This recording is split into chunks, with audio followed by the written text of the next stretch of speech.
Hello students, welcome to study with Abhishek. तो आज अपन बात करेंगे बीएससी नर्सिंग फिफ्थ सेमेस्टर के अंदर जो आपकी सब्जेक्ट है कम्युनिटी हेल्थ नर्सिंग फर्स्ट। इसके अंदर अपन यूनिट थर्ड डिस्कस कर रहे थे, जो environmental science environmental health and sanitation आपकी यूनिट थर्ड। इसके अंदर अपन ने पार्ट फर्स्ट के अंदर कुछ टॉपिक डिस्कस किए थे। आज अपन पार्ट सेकंड के अंदर कंप्लीट यूनिट थर्ड को डिस्कस करेंगे। ठीक है, तो सबसे पहले इसके अंदर अपन देखते हैं जो टॉपिक है आपका बायोडाइवर्सिटी। बायोडाइवर्सिटी का मतलब क्या होता है, इसकी सबसे पहले अपन डेफिनेशन देखते हैं कि बायोडाइवर्सिटी होती क्या है। बायोडाइवर्सिटी का मतलब होता है हिंदी में जैव विविधता, यानी कि जीवों के अंदर जो विविधता पाई जाती है उसको अपन बोलेंगे जैव विविधता। ठीक है, biodiversity refers to the variety of life on the earth including plants, animals, microorganism and the ecosystem they form.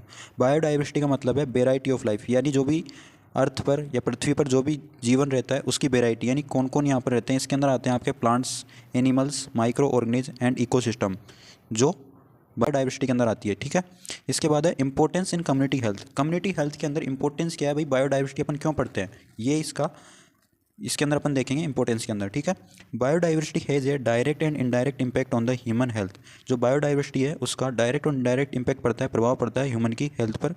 Nurses in the community health need to understand it because the health of a community depend on a healthy environment.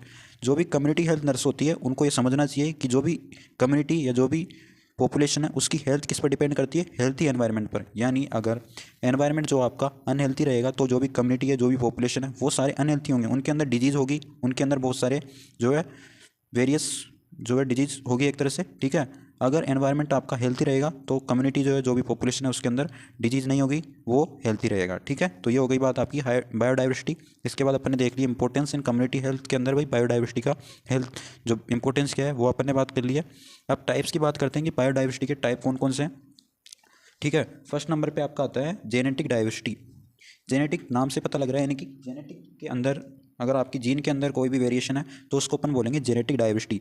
Variation with in a species, यानी कि species के अंदर कोई variation आ रहा है तो उसको अपन बोलेंगे जेनेटिक डाइवर्सिटी। एग्जांपल के रूप में डिफरेंट टाइप ऑफ राइस, यानी कि राइस के डिफरेंट टाइप हो सकते हैं उसकी जीन के अंदर, यानी कि अलग अलग जगह पर अलग अलग राइस की एक तरह से प्रोडक्टिविटी होती है, एक तरह से उत्पन्न होता है। सेकेंड नंबर पे स्पेसीज डाइवर्सिटी।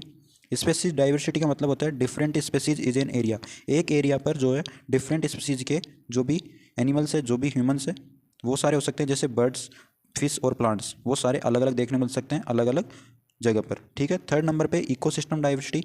इसके अंदर डिफरेंट इकोसिस्टम प्रेजेंट होते हैं, जैसे फॉरेस्ट हो गया, रिवर्स हो गया और वेटलैंड्स हो गया। ये हो गए एग्जाम्पल इकोसिस्टम डाइवर्सिटी के। ठीक है, अब बात करते हैं अपन नेक्स्ट जो क्वेश्चन एग्जाम में आता है आपका, एनवायरमेंटल पोल्यूशन क्या होता है भाई। एनवायरमेंटल पोल्यूशन को समझने से पहले इसका इंट्रोडक्शन अपन देखते हैं कि एनवायरमेंटल पोल्यूशन का मतलब क्या है।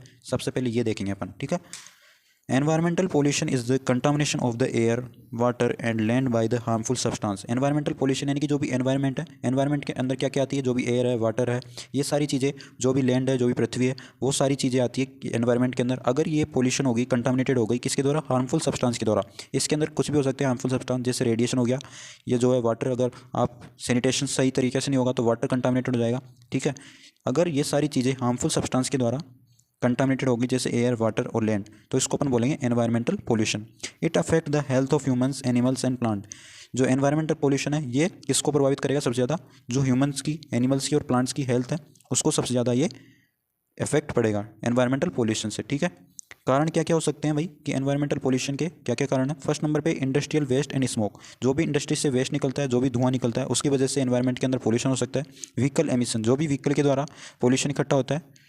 ठीक है, use of pesticides and chemicals, यानी कि पेस्टिसाइड और केमिकल्स के द्वारा भी एनवायरनमेंट जो है खराब हो सकता है, एक तरह से पोल्यूशन बढ़ सकता है इसके अंदर। डिफोरेस्टेशन एंड अर्बनाइजेशन, यानी कि जो भी पेड़ काटे जा रहे हैं और एक तरह से जो भी नए घरों का निर्माण हो रहा है पेड़ काट के, उससे भी एनवायरमेंटल पोल्यूशन देखा जा सकता है। क्योंकि अगर अपन पेड़ काट देंगे जो पोल्यूशन है तो पोल्यूशन कम नहीं हो पाएगा। क्यों? क्योंकि जो पेड़ ये एक तरह से वही पोल्यूशन को कम करने का काम करते हैं। क्योंकि अगर ऑक्सीजन सप्लाई नहीं होगी, पेड़ नहीं रहेंगे तो प्रॉपर ऑक्सीजन सप्लाई नहीं होगी। अगर प्रॉपर ऑक्सीजन सप्लाई नहीं होगी तो जो है हेल्थ है वो आपकी ख़राब हो जाएगी। ठीक है, उसके बाद न्यूक्लियर एक्सीडेंट, जो भी रेडिएशन है, जो भी न्यूक्लियर है, अगर उनका एक्सीडेंट हो गया एक तरह से, यानी कि उनका कहीं भी विस्फोट हो गए वो, तो उसके द्वारा भी एनवायरनमेंट के अंदर पोल्यूशन हो सकता है। तो आपको समझ में आ गया ये।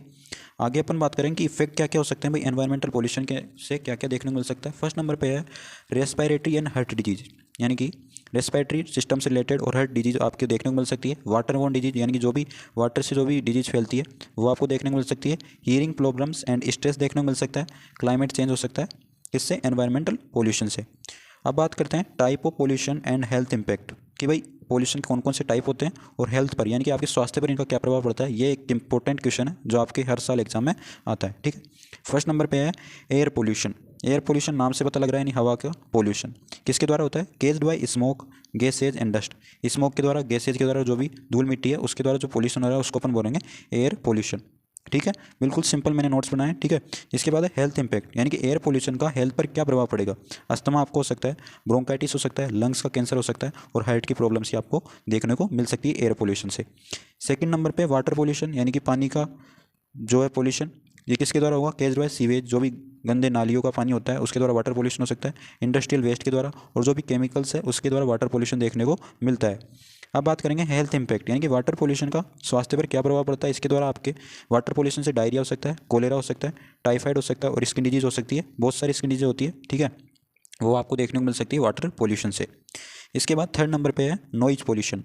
नॉइज यानी कि जो साउंड का पोल्यूशन होता है उसको अपन बोलेंगे नॉइज पोल्यूशन। ये किसके द्वारा हो सकता है? जैसे caused by traffic, industries and loudspeaker, इनके द्वारा नॉइज पोल्यूशन देखने को मिलता है।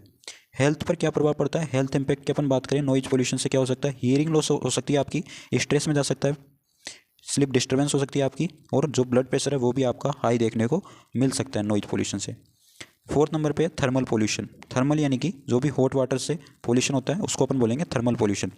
Caused by the release of hot water from the industries into the river, जो नदियों के अंदर इंडस्ट्रीज से हॉट वाटर आता है उसके द्वारा जो पोल्यूशन होता है उसको अपन बोलेंगे थर्मल पोल्यूशन। थर्मल पोल्यूशन का हेल्थ पर क्या इंपैक्ट है? इससे चेंज हो सकता है एक्वेटिक लाइफ, जो भी एक्वेटिव लाइफ है वो चेंज हो सकती है। अफेक्ट ड्रिंकिंग वाटर क्वालिटी, जो भी पानी की क्वालिटी है वो आपकी अफेक्ट हो सकती है थर्मल पोल्यूशन से। इसके बाद है न्यूक्लियर पोल्यूशन। न्यूक्लियर पोल्यूशन यानी कि contamination of air, water and soil by radioactive substance, यानी कि रेडियो एक्टिव सब्सटेंस के द्वारा अगर वाटर, एयर और सोइल अगर कंटामिनेट हो गई तो उससे न्यूक्लियर पोल्यूशन हो सकता है। केज की बात करें अपन, क्या क्या कारण हो सकते हैं न्यूक्लियर पोल्यूशन के? न्यूक्लियर एक्सीडेंट्स, वेस्ट, वेपन्स, ये सारे कारण हो सकते हैं न्यूक्लियर पोल्यूशन के। इफेक्ट की बात करें अपन, क्या क्या इफेक्ट देखने को मिल सकते हैं न्यूक्लियर पोल्यूशन से? कैंसर हो सकता है, जेनेटिक डिफेक्ट देखने को मिल सकता है और कोई भी ऑर्गन डैमेज हो सकता है। नेक्स्ट अपन बात करेंगे वेंटिलेशन। ये कि इंपॉर्टेंट क्वेश्चन है, एग्जाम में आता है आपके 2 मार्क्स का। ठीक है, वेंटिलेशन यानी कि डेफिनेशन अपन इसकी सबसे पहले बात करते हैं कि वेंटिलेशन होता है क्या है। Ventilation is the process of supplying fresh air and removing stale air from a room or building to maintain a healthy and comfortable environment. यानी कि वेंटिलेशन एक ऐसी प्रोसेस है जिसके अंदर फ्रेश एयर को सप्लाई किया जाता है और जो भी गंदी एयर होती है उसको रिमूव किया जाता है। कहाँ से? फ्रॉम रूम और बिल्डिंग से, हेल्थी और कंफर्टेबल एनवायरनमेंट को मेंटेन करने के लिए उसको अपन बोलेंगे वेंटिलेशन। वेंटिलेशन के अंदर फ्रेश एयर की सप्लाई होती है और जो भी गंदी एयर है, जो भी वेड एयर है उसको रिमूव किया जाता है रूम से या बिल्डिंग से, हेल्थी और कंफर्टेबल एनवायरनमेंट को मेंटेन करने के लिए। ठीक है, टाइप्स की बात कर लेते हैं अपन कि कौन कौन से टाइप होते हैं वेंटिलेशन के। फर्स्ट नंबर पे है नेचुरल वेंटिलेशन। इसके अंदर air enters and exit through Windows, doors and vents, यानी कि इसके अंदर एयर एंटर करती है और एग्जिट करती है किसके थ्रू? विंडोज़ के थ्रू, डोर्स के थ्रू और जो भी वेंट्स होते हैं उसके थ्रू। सेकंड नंबर पे मैकेनिकल वेंटिलेशन। इसके अंदर अपन एयर कंडीशनिंग का यूज़ करते हैं, जैसे air is circulated using fans, exhaust और एयर कंडीशनिंग सिस्टम। इसके अंदर एयर सर्कुलेट होती है किसके थ्रू? फैंस के थ्रू, जो भी एग्जॉस्ट फैन होते हैं और जो भी एयर कंडीशनिंग सिस्टम जैसे एसी आपकी आती है वो आपकी आती है मैकेनिकल वेंटिलेशन के अंदर। अब बात करते हैं अपन कॉन्सेप्ट ऑफ एनवायरमेंटल हेल्थ, कि एनवायरमेंटल हेल्थ का कॉन्सेप्ट क्या है। ये भी आपके टॉपिक है सिलेबस के अंदर। ठीक है, तो सबसे पहले अपन डेफिनेशन देखेंगे कि डेफिनेशन क्या है एनवायरमेंटल हेल्थ की। ठीक है, environmental health is the branch of public health that focus on how the environment affect human health. बिल्कुल सिंपल है, एनवायरमेंटल हेल्थ क्या है? एक ब्रांच है पब्लिक हेल्थ की जो फोकस करती है कि जो एनवायरमेंट है वो ह्यूमन हेल्थ को कैसे अफेक्ट कर रहा है, कैसे ह्यूमन के अंदर वो डिजीज़ उत्पन्न कर रहा है, कैसे डिजीज़ प्रोड्यूस कर रहा है, एक तरह से एनवायरमेंट पर कैसे अफेक्ट पड़ रहा है, ये अपन इसके अंदर देखते हैं। It aim to prevent disease and create healthy living condition. जो कॉन्सेप्ट बनाया गया है एनवायरमेंटल हेल्थ का वो क्यों बनाया गया है? इसका उद्देश्य है कि जो भी डिजीज़ है उनको रोका जाए और एक हेल्थी लिविंग कंडीशन को क्रिएट किया जाए जिससे कोई भी डिजीज़ प्रोड्यूस ना हो एनवायरमेंट के अंदर। की पॉइंट्स की बात करें कि कॉन्सेप्ट ऑफ एनवायरमेंटल हेल्थ के अंदर किन चीज़ों पर फोकस किया गया है मेनली। इसके अंदर ensure clean air, water and soil. इसके अंदर सुनिश्चित किया गया है कि जो भी ह्यूमन्स हैं उनको क्लीन एयर प्रोवाइड हो, वाटर मिले क्लीन और जो भी सोइल है वो क्लीन रहे। Reduce disease caged bye environmental hazard. जो भी एनवायरमेंटल हेजार्ड्स होते हैं उनके द्वारा जो डिजीज होती है उसको रोकने का काम कॉन्सेप्ट ऑफ एनवायरमेंटल हेल्थ के अंदर किया गया है। Promote safe housing, work place and community space. इसके अंदर सेफ हाउसिंग को प्रमोट किया गया है। एक सेफ वर्क प्लेस होना चाहिए, कम्युनिटी प्लेस होना चाहिए जिससे वहाँ पर कोई भी डिजीज़ प्रोड्यूस ना हो सके। ठीक है, इसके बाद बात करते हैं कॉन्सेप्ट ऑफ सैनिटेशन। ये भी आपके सिलेबस के अंदर है बच्चों, एग्जाम में ये भी आपके आता है कि कॉन्सेप्ट ऑफ सैनिटेशन का मतलब क्या होता है। तो सबसे पहले अपन इसकी डेफिनेशन देखेंगे कि भाई सैनिटेशन का मतलब क्या है। Sanitation refers to the practice that maintain hygiene and prevent disease.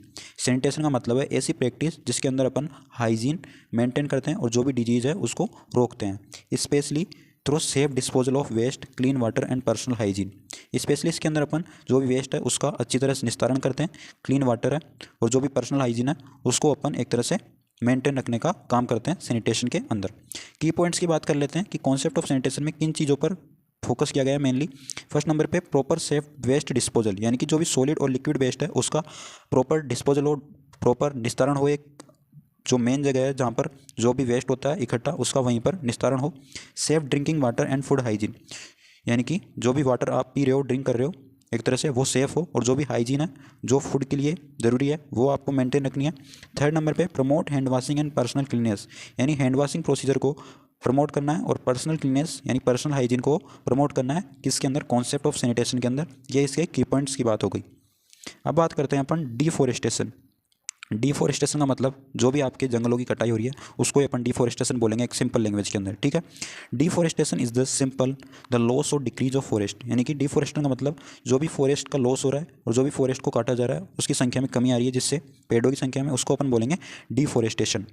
Huge areas covered by forest are cut down for various purpose, जो भी बड़े एरियाज होते हैं जो जंगलों के द्वारा कवर्ड होते हैं उनको कट डाउन काटा जा रहा है वेरियस पर्पज़ के द्वारा। बहुत सारे उद्देश्य होते हैं जैसे कोई भी घर बनाने के लिए, खेती के लिए, इनके लिए डिफॉरेस्टेशन किया जा रहा है, पेड़ों को काटे जा रहे हैं, ठीक है। Deforestation happen for the creation of space for agriculture purpose, building industries, building houses and for many other reasons. जो डिफॉरेस्टेशन हो रहा है, जो पेड़ों की कटाई हो रही है, वो क्यों किया जा रहा है, क्योंकि creation for the industrial purpose, agriculture purpose, यानी कि जो भी खेती है उसके पर्पज के लिए, इंडस्ट्रीज के बिल्डिंग के लिए, बिल्डिंग हाउसेज के लिए, हाउसों के यानी घरों के निर्माण के लिए और अदर रीजन के लिए डिफॉरेस्टेशन जो है किया जा रहा है, पेड़ों की कटाई की जा रही है। अब बात करते हैं अपन deforestation can be define as the cutting down trees that lead to the usages of forest land for other purpose. Deforestation का मतलब क्या है, deforestation define as the cutting down trees, इसके अंदर पेड़ों को काटा जा रहा है किसके लिए, और जो भी फॉरेस्ट है उनको यूज किया जा रहा है फॉर अदर पर्पज, जैसे मैंने बताया आपको इंडस्ट्री के लिए, एग्रीकल्चर के लिए, हाउसेज के लिए, ठीक है। It can be define as cleaning of forested land purposely or naturally. It can be define यानी कि डिफॉरेस्टेशन के अंदर क्या हो रहा है, जो भी फॉरेस्ट है उनको क्लियर किया जा रहा है, काटा जा रहा है किसके लिए, लैंड पर्पज के लिए एक तरह से और नेचुरली, ठीक है। The term deforestation commonly refers to cutting down all or most of the trees in the forest area. जो भी फॉरेस्ट एरियाज है, जंगल के जो भी इलाके हैं, उनको जो भी ह्यूमन पर्पज है उनके लिए जो भी कटाई हो रही है पेड़ों की, उसको अपन बोलेंगे डिफॉरेस्टेशन, ठीक है। अब बात करते हैं अपन role of nurse in prevention of pollution. Very important question है, 5 मार्क्स का एग्जाम में आता है बच्चों कि भाई पोल्यूशन के अंदर, पोल्यूशन को रोकने के अंदर नर्स का क्या रोल है। तो इसके अंदर अपन बात करते हैं nurse plays an important role in preventing pollution, promoting environmental health. Nurse जो है एक इंपॉर्टेंट रोल प्ले करती है पोल्यूशन को रोकने के अंदर और एनवायरमेंटल हेल्थ को प्रमोट करने के अंदर, ठीक है। फर्स्ट नंबर पे इसके अंदर हेल्थ एजुकेशन, यानी कि जो नर्स है वो हेल्थ के बारे में एजुकेट करेगी किसको, सोसाइटी को, जो भी कम्युनिटी है उसको। Educate people about the pollution, air, water, noise etcetera. जो भी पोल्यूशन है, जैसे एयर पोल्यूशन हुआ, वाटर पोल्यूशन हुआ, नॉइज पोल्यूशन हुआ, उसके बारे में हेल्थ जो है वो लोगों को बताएगी। And it's harmful effects on health, और क्या क्या इसके प्रभाव पड़ सकते हैं, हार्मफुल इफेक्ट पड़ सकते हैं हेल्थ पर, ये सारे काम जो है वो एक नर्स का होता है जो पोल्यूशन को रोकने में हेल्प करती है। Encourage use of eco friendly product and proper waste disposal. इसके अंदर जो है नर्स आपको, जो भी पीपल्स है उनको एजुकेट करती है कि आपको इको फ्रेंडली प्रोडक्ट्स का यूज़ करना है एंड प्रॉपर जो भी वेस्ट है उसका डिस्पोजल करना है, ठीक है। सेकंड नंबर पे community awareness, organize awareness programs and rallies on clean environment healthy life. इसके अंदर नर्स जो है ऑर्गेनाइज करती है अवेयरनेस प्रोग्राम्स ऑन रिलीज जैसे क्लीन एनवायरनमेंट हेल्थी लाइफ पर, जिससे लोगों को एजुकेट किया जाता है, उनको जागरूकता फैलाई जाती है कि आपको जो है डिफॉरेस्टेशन नहीं करना चाहिए, इससे क्या होगा आपके पोल्यूशन के बारे में इसको समझाया जाता है। Teach community about segregation of waste, biodegradable and non biodegradable, ठीक है। इसके अंदर क्या किया जाता है, कम्युनिटी अवेयरनेस के अंदर जो नर्स होती है वो क्या करती है, जो भी कम्युनिटी है, जो भी पॉपुलेशन है, उसको वेस्ट के सेग्रीगेशन यानी कि जो कचरा है आपका उसके पृथक्करण के बारे में समझाया जाता है कि भाई बायोडिग्रेडेबल और नॉन बायोडिग्रेडेबल वेस्ट कौन से होते हैं, उनको कैसे आपको सेग्रीगेट करना है उसके बारे में आपको समझाया जाता है। थर्ड नंबर पे है waste management, follow and teach proper hospital waste segregation and disposal. इसके अंदर जो है नर्स बताती है कि हॉस्पिटल वेस्ट सेग्रीगेशन कैसे करना है, उसका प्रॉपर डिस्पोजल कैसे करना है।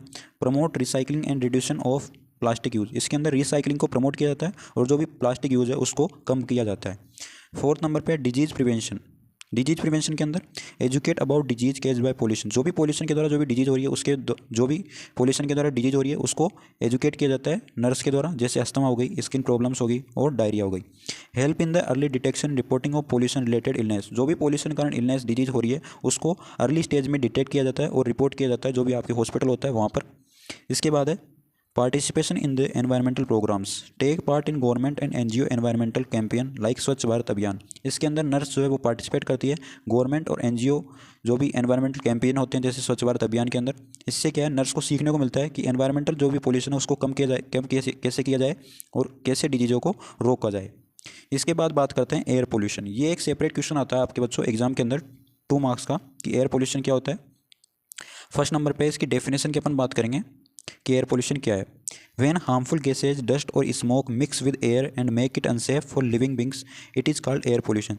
जब कोई भी हार्मफुल गैस, डस्ट और जो भी धुआं है वो मिक्स हो गया है एयर के अंदर और जो अनसेफ है लिविंग बींग्स, ह्यूमन बींग्स के लिए, तो इसको अपन बोलेंगे एयर पोल्यूशन। बिल्कुल सिंपल डेफिनेशन है। क्या क्या कारण हो सकते हैं भाई एयर पोल्यूशन के? Vehicle smoke, industrial emissions, burning of waste and fossil fuels, deforestation, ये सारे कारण हो गए हैं एयर पोल्यूशन के अंदर। जो भी व्हीकल के द्वारा जो भी धुआं प्रोड्यूस हो रहा है, इंडस्ट्री के द्वारा जो भी धुआं हो रहा है, एक तरह से जो भी वेस्ट प्रोड्यूस हो रहा है, जो भी वेस्ट आप जलाते हो उसके द्वारा जो भी वेस्ट, एक तरह से जो भी पोल्यूशन हो रहा है उसके द्वारा एयर क्या हो रही है, कंटामिनेटेड हो रही है, इससे एयर पोल्यूशन हो रहा है। डिफोरेस्टेशन यानी कि जो भी पेड़ों की कटाई हो रही है इसके द्वारा भी एयर पोल्यूशन हो रहा है। क्यों? क्योंकि अगर पेड़ नहीं रहेंगे तो जो पोल्यूशन है उसको कंट्रोल नहीं कर पाएंगे अपन, ठीक है। तो ये एक कारण हो गया आपका डिफोरेस्टेशन एयर पोल्यूशन के लिए। इसके बाद इफेक्ट क्या क्या है भाई एयर पोल्यूशन से, क्या क्या डिजीज देखने को मिलेगी। फर्स्ट नंबर पे रेस्पिरेटरी डिजीज हो सकती है मेनली, इसके अंदर अस्थमा और कफ देखने को मिल सकती है। आई के अंदर इरिटेशन हो सकती है, ग्लोबल वार्मिंग हो सकती है और क्लाइमेट चेंज हो सकता है एयर पोल्यूशन से अंदर। प्रिवेंशन की बात करें कि एयर पोल्यूशन को कैसे रोक सकते हैं। फर्स्ट नंबर पे प्लांट मोर ट्रीज, यानी कि सबसे ज़्यादा अपन को पेड़ लगाने चाहिए। यूज़ पब्लिक ट्रांसपोर्ट का यूज़ करना चाहिए। अवॉइड बर्निंग गार्बेज, यानी जो भी कचरा है उसको अपन को जलाना नहीं चाहिए। यूज क्लीन फ्यूल्स, यानी कि सीएनजी, एलपीजी और इलेक्ट्रिसिटी का यूज करना चाहिए अपन को, ठीक है। पेट्रोल आदि का यूज नहीं करना चाहिए, ठीक है। इसके बाद नॉइज पोल्यूशन, ये भी एक इंपॉर्टेंट क्वेश्चन है जो एग्जाम में आता है आपके। नॉइज पोल्यूशन के बारे में समझने से पहले सबसे पहले अपन को पता होना चाहिए इसकी डेफिनेशन क्या है। अनवांटेड और harmful sound that disturb humans and animals is called noise pollution. कोई भी अनवांटेड और हार्मफुल साउंड जो ह्यूमंस और एनिमल्स को डिस्टर्ब कर रहा है उसको अपन बोलेंगे नॉइज पोल्यूशन। बिल्कुल सिंपल डेफिनेशन है। क्या क्या कारण हो सकते हैं नॉइज पोल्यूशन के? लाउड म्यूजिक हो सकता है, व्हीकल्स के हॉर्न हो सकते हैं, फैक्ट्री की जो भी मशीन्स होती है उनके द्वारा नॉइज पोल्यूशन हो सकता है, कंस्ट्रक्शन वर्क, जो भी कंस्ट्रक्शन साइट होती है जहाँ भी बिल्डिंग बनती है वहाँ पे जो भी पोल्यूशन हो रहा है, जो भी नॉइज पोल्यूशन हो रहा है वो कारण है नॉइज पोल्यूशन का, ठीक है। क्या इफेक्ट देखने को मिल सकते हैं नॉइज पोल्यूशन से? हियर लॉस हो सकता है, ठीक है, स्ट्रेस हो सकता है, स्लिप डिस्टर्बेंस हो सकती है, नींद नहीं आएगी आपको, हाई ब्लड प्रेशर देखने को मिल सकता है, ठीक है। प्रिवेंशन क्या है भैया, कैसे अपन नॉइज पोल्यूशन को रोक सकते हैं? यूज़ साउंड प्रूफ मटेरियल्स, जो भी साउंड प्रूफ मटेरियल्स है जो आवाज़ को कम करते हैं एक तरह से, उसको अपन यूज़ कर सकते हैं। Control use of loud speaker, जो भी लाउड स्पीकर है उनको कंट्रोल कर सकते हैं। Plant trees they disturb sound they absorb sound, अपन को ज़्यादा से ज़्यादा पेड़ लगानी चाहिए, वो क्या करेंगे, साउंड को एब्जॉर्ब करते हैं। फॉलो नॉइज कंट्रोल लॉज, अपन को नॉइज कंट्रोल लॉज फॉलो करने चाहिए जिससे नॉइज पोल्यूशन को रोका जा सकता है, ठीक है। तो ये बात हो गई आपकी। जो यूनिट 3 है वो अपन ने कंप्लीट डिस्कस कर लिया पार्ट 2 के अंदर, ठीक है। आई होप आपको पसंद आया होगा ये लेक्चर। अगर आपको ये पीडीएफ चाहिए तो मेरे जो टेलीग्राम चैनल है रीडिंग विद अभिषेक, वहाँ पर आप ज्वाइन कर सकते हैं, वहाँ पर मैं पीडीएफ डाल दूंगा, ठीक है। बाकी बात करेंगे अपन नेक्स्ट वीडियो में, यूनिट 4 के अंदर मिलेंगे आप। Thank you.